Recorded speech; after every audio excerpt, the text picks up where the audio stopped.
Hey everybody, Mariko, Realtor with Bridgewell Real Estate Group, and welcome back to the Bridgewell Group YouTube channel where I talk about all things real estate in the Lower Mainland, whether it's seller tips, buyer tips, real estate news, or market updates. I'm your go-to girl for anything in the Coquitlam and Vancouver areas of British Columbia, Canada, and of course the surrounding areas.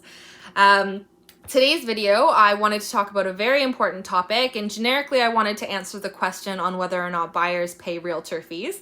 And spoiler alert, the answer is essentially no. But I did want to break down how real estate commissions work just so that you understand it. I also wanted to go a little bit into the disclosure of representation in trading services so that you know what it means to be in a client relationship with a realtor if you were to hire a buyer's agent to represent you in your purchase. I did want to talk about limited dual agency. So some of you may have heard about, buying through the listing agent. So I want you to know what that means and what the risks are. And then, of course, being an unrepresented party, what that means and what the risks are.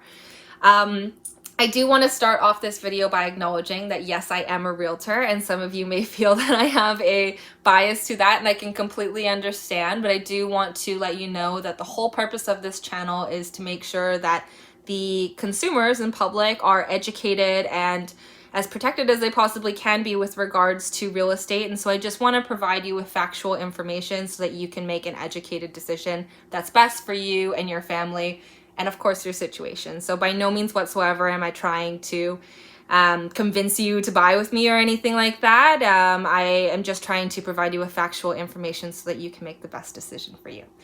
With all that being said, we'll get into how real estate commissions work. And essentially what it is it's a pie. When you list a property, you are going to meet with a realtor, so a listing agent, and choose a listing agent to represent you in your sale. And so when you do that, there are listing documents, and one is the listing contract. And in that contract, it specifies important details like the price that you're going to be listing it for, the commission, of course, that you're going to be paying, who your representation is, when you're going to list the property, what the expiry is going to be, all of these things. So the commission is a predetermined amount that is solely decided by the listing agent and their brokerage and the seller.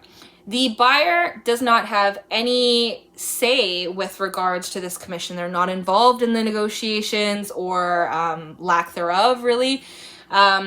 With the commissions, the commission is solely determined by the seller and the listing agent and or their brokerage, and it's decided at the time that they list the property. And so on that listing contract, there's different parts noted about the commission. So there's the gross commission, there's the portion of that gross commission that goes towards the listing agent, and then there's a portion of that gross commission that goes towards the buyer's agent.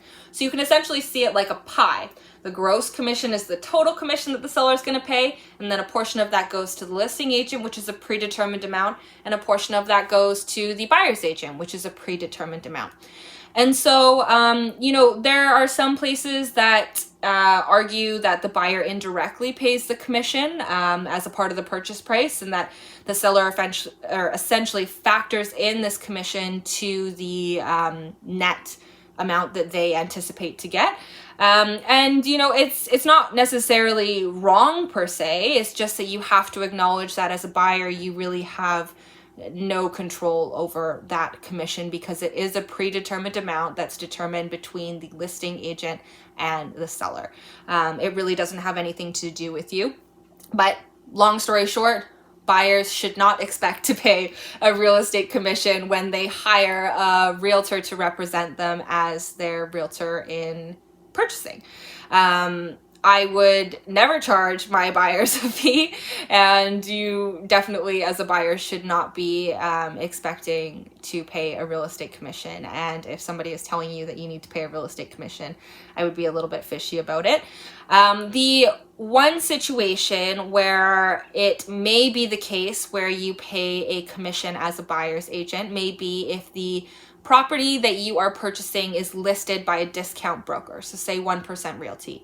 And if you are in a buyer's agency contract where you have essentially agreed and acknowledged that the realtor is going to be representing you, is going to have a standard commission expected, just like you would go to work and, you know, you would put in the hours and expect to have pay that is agreed upon. That's often the case with realtors because we don't get paid until it completes. So if the seller has chosen to list with a discount brokerage, that can often mean half the amount's commission. So picture, you know, you working and working yourself, and then all of a sudden, you know, coming up to payday and being told that you're only going to get 50% of that commission. So in that particular situation, that buyer's agency contract may state that if the commission is not the standard amount and the seller has chosen to choose a discount brokerage and reduce that commission, that the buyer may have to make up the difference between what the standard expected amount is versus what the seller's agent is offering as a discount brokerage. So that's the only thing that I would be aware of, or where I would find it somewhat acceptable or reasonable to expect that you might have to pay the difference in the commission, but that is not very common, but is still something to note. Moving on to the disclosure of representation in trading services. So really there's two types of representation in real estate. You can be in a client relationship or you can be in a non-client relationship. And when you're in a client relationship, that realtor owes you loyalty. That realtor avoids duty or has a duty to avoid conflict of interest. That realtor has to fully disclose information that would be relevant to you in the purchase, and they have to protect your confidentiality.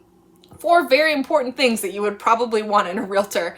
When you are unrepresented, that means that the realtor on the other side of things does not have any loyalty to you. They don't have a duty to provide full disclosure of information. They are like their relationship, their client relationship lies with the seller, obviously. They don't have a duty to avoid conflict of interest, and they don't have to protect your confidentiality. If you tell them, you know, something about what you're willing to pay and that's your maximum price, they're obligated to tell their seller that because they have a loyalty to them. So that's the difference between a client relationship where you have a realtor actually working for you that is solely dedicated to you and your best interest and actually has a fiduciary duty to you, versus being in a non-client relationship and being an unrepresented party, for example. Now, with that disclosure of representation in trading services, you really have to think about, you know, how big this purchase is. In most situations, real estate is going to be your biggest asset. It is probably a good idea that you have proper representation. And that you have somebody that is loyal to you, that avoids conflict of interest and all of those other things, right? If you choose to be unrepresented, the only thing is just know what you're getting into, right? Know that that person that is the listing agent, for example, is going to have a loyalty to the seller. They're going to have to disclose things to the seller, and they're going to be putting the seller's best interests first and not yours. So that's really the biggest thing to just be aware of, is whether or not you're capable in writing those contracts by yourself, because that's what a realtor should be doing for you. Is writing those contracts, suggesting clauses, suggesting terms if they truly are your buyer's agent. They would be helping you through the subject removal process. They would be helping you with completion. They would be providing you comparable sales analysis to make sure that you're not overpaying for the property. They obviously, you know, are there to help you and make sure that your best interests are put at the forefront and that they're negotiating and working for you with regards to that particular property that you're interested in. Now, the other thing is when you are buying with the listing agent. And for the most part, in the Lower Mainland at least, the Real Estate Council has banned this. It's very, very uncommon for it to be allowed. Basically, limited dual agency means that a realtor is representing both the seller and the buyer. But when you think about that duty to avoid conflict of interest, it's really the ultimate conflict of interest when you're representing the seller and the buyer, because the seller wants the highest price and the buyer wants the lowest price. So it is a clear conflict of interest, and it's something that we don't do for that exact reason. But the council had released an update, I think it was back in 2018 or something like that, saying that dual agency is no longer allowed unless all of the following requirements are met at the discretion and approval of the council. Number 1, the property is in a remote location. Number 2, that location is underserved by real estate professionals. Definitely not the case in the Vancouver area or the Tri-Cities. And number 3, it would be impractical, i.e. not possible for the parties to have different real estate professionals. Which again comes back to that location being underserved by real estate professionals, which is not the case here.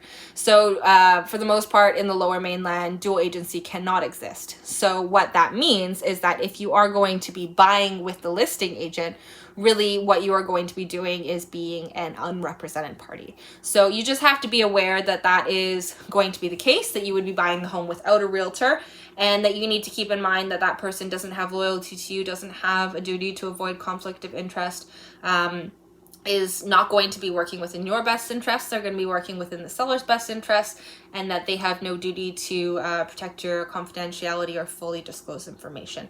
So you're not going to have full access to all of the comparable sales data and kind of how it compares. That's something that a realtor would typically do for you as you write the offer. Maybe you are a great negotiator, and that would be amazing if you are. There's a lot of people in sales that are very great at negotiating, or even just in life that aren't salespeople that are great at negotiating. And so if you are a great negotiator, then that's definitely going to help if you are unrepresented, but not everybody is a great negotiator.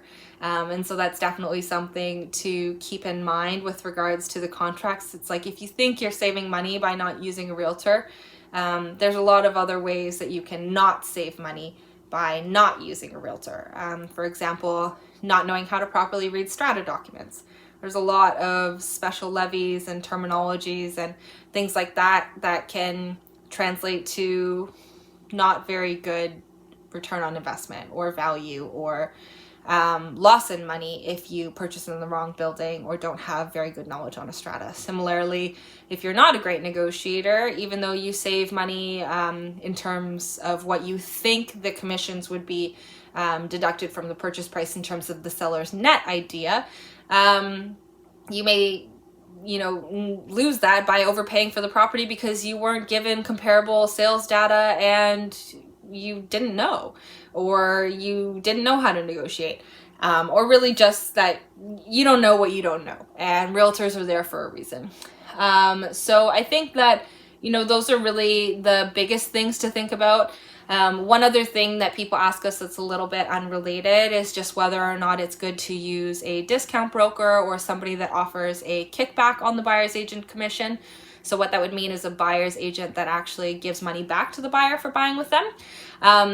It's not something that we do personally, and it's just because we truly feel that if we cannot negotiate for ourselves and hold firm on ourselves and what it what the money means for our own family, that how could we possibly show that we're negotiating well for you, or that we're going to negotiate well for your family? It just doesn't necessarily translate properly. So I do think that strong negotiation skills are a very, very important thing in a realtor. And if the initial conversations are with regards to my only value can be communicated by discounting my commission, I'm probably not creme de la creme of a realtor, I'll put it that way. I like to show my value in many other ways, and because I am an excellent negotiator, I typically show my value that way versus providing a kickback. But again, these are all decisions that you have to make for yourself. These are things that you need to think about. You really need to think about what it means to be represented in a client relationship. You need to know what it means to be unrepresented, what it means to be in a limited dual agency relationship, so buying through the listing agent, and whether or not you want to use a discount broker or somebody that kicks back commission on your purchase, if it truly is, one of the biggest assets that you're ever going to own in your life, and what that value translates to you. So hopefully this explains how real estate commissions work. Essentially, again, long story short, the answer, in my opinion, is that buyers should not expect to pay real estate commissions. But if you do have any questions about this, if you have any comments about this, if you are working with a realtor and you're feeling like something's a little bit fishy, or you're in a limited dual agency relationship, the amount of calls that I get about, oh, I didn't use a realtor, or I decided to buy through the listing agent, and some of them are in remote locations, so I get that. What should I do? What should I do? Just asking for help. I mean, I try to provide as much help as I possibly can, but I can only do what I can do. And so really my recommendation is that you have a realtor that works in your location, that knows your area and knows your product and is knowledgeable and can actually provide value in terms of contract recommendations, terms, negotiation, obviously, and all of that jazz. So just find a person that's the right fit for you if you choose to use a realtor, and just make sure that you're making the most educated decision for yourself and your situation. So I hope that this video helps to clarify some things for you guys. I know that this topic can be a little bit controversial, and that there is a lot to know, honestly, like when we talk about all of these different things like limited dual agency, unrepresented, blah, blah, blah, blah, blah. It's a lot. So if you have any questions at all, definitely feel free to reach out to me. Again, my name is Mariko Berg. I'm a realtor based in the Coquitlam area of Vancouver, British Columbia, and I essentially service all of the Lower Mainland. So I would be more than happy to help you if you are thinking about hiring a realtor and making sure that you are getting the right fit. If you want to talk to somebody and see if I'm the right fit, definitely feel free to reach out to me anytime. I'd be happy to help. Thank you so much, guys, for watching, and have an excellent rest of your day. Bye.